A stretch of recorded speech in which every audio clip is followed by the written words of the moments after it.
एक भारतातला माणूस खेकडे घेऊन जपानमध्ये गेला आणि त्याला जपानच्या विमानतळावरती थांबवण्यात आलं आणि त्याला तिथं विचारलं की काय तुझ्या टोपल्यामध्ये. त्या माणसाने आपल्या डोक्यावरचं टोपलं खाली घेतलं आणि त्याला दाखवलं की सगळे खेकडे भरलेले आहेत. जपानचे ऑफिसर म्हणतात, अरे काय हे बाहेर निघतील, लोकांना चावतील, पळून जातील, इथं हाकार होऊन जाईल, अरे झाक याला बांध काहीतरी. तो आपला भारतातला माणूस म्हणतो, sir this is a Indian खेकडा. अरे सर, एक जर निघायचा प्रयत्न करत असेल ना याच्यातला, खालून 2 तंगडे धरतात, आणि जर 2 निघायचा प्रयत्न करत असेल खालून 4 तंगडे धरतात. आणि अशा पद्धतीने याच्यातला एकही खेकडा जीवनभर बाहेर निघू शकत नाही जोपर्यंत त्यांना मी बाहेर काढत नाही तोपर्यंत. तशीच परिस्थिती आपल्या लोकांची झालेली आहे. आज आपल्यातला एक माणूस वर निघायचा प्रयत्न केला, खालून 2 लोक तंगडे धरतात, 2 निघायचे प्रयत्न केले, खालून 4 धरतात. अरे हे धरणारे सगळे लोक आपलेच आहेत, आपल्यातलेच लोक आहेत.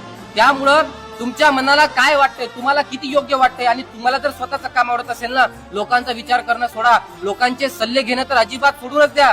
कारण हे लोक तुम्हाला पुढे जाण्यापासून थांबवतील. तुम्हाला ओढणारे सगळे लोक आपलेच आहेत, आपल्यातलेच आहेत. ही सगळी खेकड्याची औलाद आपलीच आहे. त्यामुळे लोकांचा विचार करणं सोडा.